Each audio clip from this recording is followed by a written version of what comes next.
C'est bon, top, on y va. Présentation. Je m'appelle Michel Diouf Babacar, je suis le responsable syndical de la sous-section substance de Joal Fatick. Nous avons jugé nécessaire aujourd'hui de nous manifester à travers ce sitting pour marquer notre indignation, notre désaccord total par rapport à la violence qui est perpétrée au sein des structures de santé.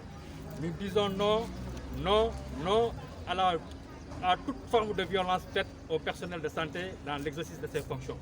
Aujourd'hui, nous sommes meurtris, nous sommes esselés par ce qui s'est passé à Fadial, donc une sage-femme d'État qui a pour mission donc, de sauver des vies, qu'on a trouvé donc en service de garde vers les coups de 4 h du matin, donc agressée et essayé de la violer, et donc qui a été évacuée en service d'urgence et puis transférée à la chirurgie et actuellement en soins intensifs donc à l'EPS de Mbour.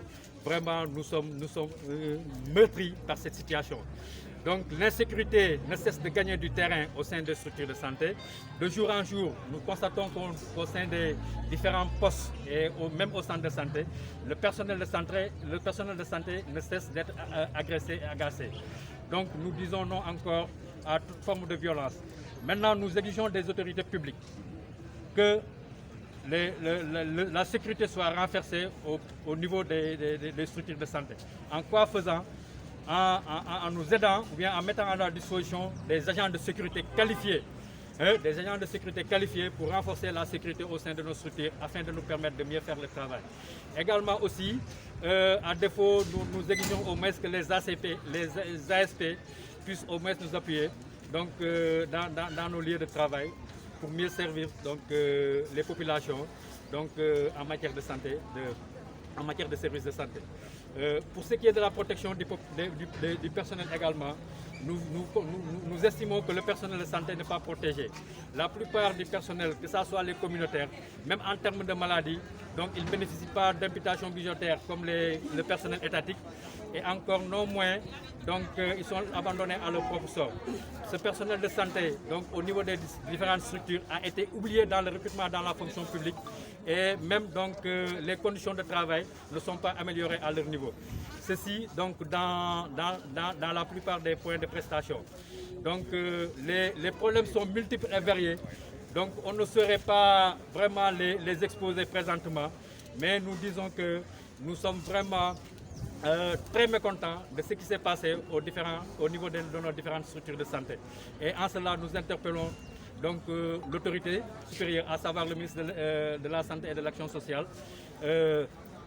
Nous interpellons également les autorités locales, les maires de communes d'arrondissement, les CDS, à pouvoir davantage nous renforcer en termes de sécurité et de recrutement en matière de personnel, donc au niveau des différents points de prestation de santé, afin qu'on soit au meilleur donc, de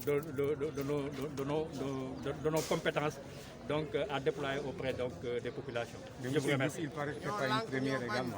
Non, ce n'est pas une première. Ce n'est pas une première. J'avoue que même au sein du centre de santé, donc au sein même du centre de santé qui se trouve dans la commune de Joal, donc souvent le personnel donc soignant est très souvent victime donc, de ces agressions-là, que ce soit des agressions physiques et verbales. Mais heureusement, au niveau du centre de santé, c'est au niveau du centre de santé seulement que nous avons donc, des agents de sécurité compétents, parce que nous avons contractualisé avec des agences de sécurité. Ceci doit être fait donc, dans tous les points de prestation, aussi bien au niveau des cases, parce que nuitamment, donc, nos collègues sont interpellés donc, pour être au service des populations. Et en guise de réaction, qu'est-ce que vous avez fait aujourd'hui? En guise de réaction, nous avons jugé nécessaire de paralyser le système donc, en tenant ce sitting pour manifester notre mécontentement en face du monde entier, ne serait-ce que l'opinion nationale et internationale soit donc, sensibilisée sur le mauvais sort dont nous faisons face quotidiennement. La prochaine étape, c'est quoi après Bon, la prochaine étape, après nous allons saisir officiellement donc, les autorités compétentes, donc par des correspondances administratives, pour leur démontrer véritablement que ça fait mal. Parce que même au niveau du centre de santé, nous sommes dans un district où il n'y a même pas de médecin-chef. Il n'y a même pas de médecin-chef. Donc celui qui assure l'intérim du district, donc c'est un tout nouveau médecin qui n'est même pas expérimenté, donc même pas expérimenté, qui a même des problèmes d'expression orale, n'est-ce pas?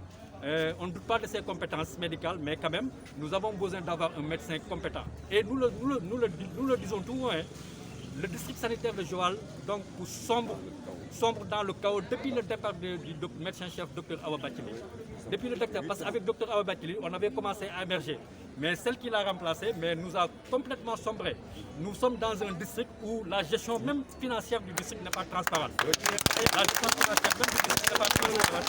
En toute forte raison, la gestion du centre de santé. Plus loin, vous verrez un projet de maternité d'un financement de 200 millions. 200 millions. Un projet de maternité d'un financement de 200 millions donc, qui est voué à l'échec. Maintenant, on nous a abandonnés à notre propre sort. Donc le mur de protection, on est en train de le réparer de nos propres moyens. Et il n'y a même pas de bilan financier mensuel donc, qui est présenté au niveau du centre de santé. Vous faites le tour des affichages, vous ne verrez même pas là où on présente un bilan mensuel, donc au moins pour témoigner de la gestion transparente des ressources et des recettes donc, du centre de santé et du district. Nous qui vous parlons en ma qualité donc, de responsable syndical, on n'est même pas associés donc, pour au moins que nos préoccupations soient prises en compte donc, à cette instance donc, de partage et de décision. Donc pour terminer, on va dire que le malade aujourd'hui, c'est le centre de santé de Joal. Non, le malade, c'est le district. Le malade, c'est le district. Vous allez à Fadial, donc le poste de santé de Fadial mérite d'être rasé à terre. Donc complètement démoli. Complètement démoli. Donc, parce que c'est totalement délabré. C'est totalement délabré. Donc c'est même inhumain donc, de mettre un prestataire donc, dans ces conditions de travail. C'est même inhumain de mettre un prestataire dans ces conditions de travail. Quand un malfaiteur, un délinquant va jusqu'à pouvoir ouvrir la porte d'un nouveau bâtiment qui a été réceptionné et perpétrer son forfait en direction d'un personnel de santé, donc on peut se poser la question dans quelles conditions donc, ce projet de maternité, le marché de ce projet de maternité a été donc, fait. Nous doutons véritablement donc, des conditions donc, de construction de ce projet de maternité. Et en cela, vraiment, donc, nous interpellons les autorités publiques donc, à davantage se rapprocher donc, des partenaires sociaux et également les partenaires sociaux à davantage investiguer donc, pour au moins améliorer les conditions de travail donc, du district sanitaire de Joal. Donc nous souffrons depuis plus d'un an d'un manque donc, de médecins-chefs. Oui. J'avais une question. Est-ce que la dame était seule au moment des faits dans la structure où a eu l'attaque? Mais non, la dame n'était pas seule au moment des faits. Parce qu'en général, les services de garde sont généralement assurés par A2. Donc il y a un personnel qualifié. S'il s'agit de la maternité, il y a la sage-femme et une matrone. Mais cette fois-ci, donc la matrone était absente. Donc, avec la permission de l'ICP, mais quand même la dame a pris toutes les dispositions pour être accompagnée d'un de ses frères. Donc le gars qui est venu, donc, il a jugé nécessaire donc, de forcer l'accès de la maternité et ensuite de créer des dégâts matériels au niveau donc, des voies d'échappatoire, donc au niveau des toilettes, et au moins pour commettre son forfait. Pour montrer que vraiment nous prenons toutes les dispositions au niveau des différentes structures et nous interpellons davantage le personnel à redoubler de vigilance donc, dans l'exercice de Moi je veux plus de précision parce que nous passons l'information à d'autres confrères. Aujourd'hui, la dame avait été en compagnie de son frère. Et c'est à dire qu'ils étaient seuls, les deux, ils étaient seuls là-bas. Oui, les deux étaient seuls là-bas. Et vous avez des informations sur le frère? Des informations sur le frère. Oui. Le frère était un jeune de 12 ans. Le frère était un jeune de 12 ans. Un enfant. Donc un enfant. Donc vraiment, il ne pouvait pas être à la hauteur donc, de la réaction. Il ne pouvait pas être à la hauteur de la réaction. Et comment avez-vous appris cette attaque-là? Donc l'ICP, heureusement qu'il était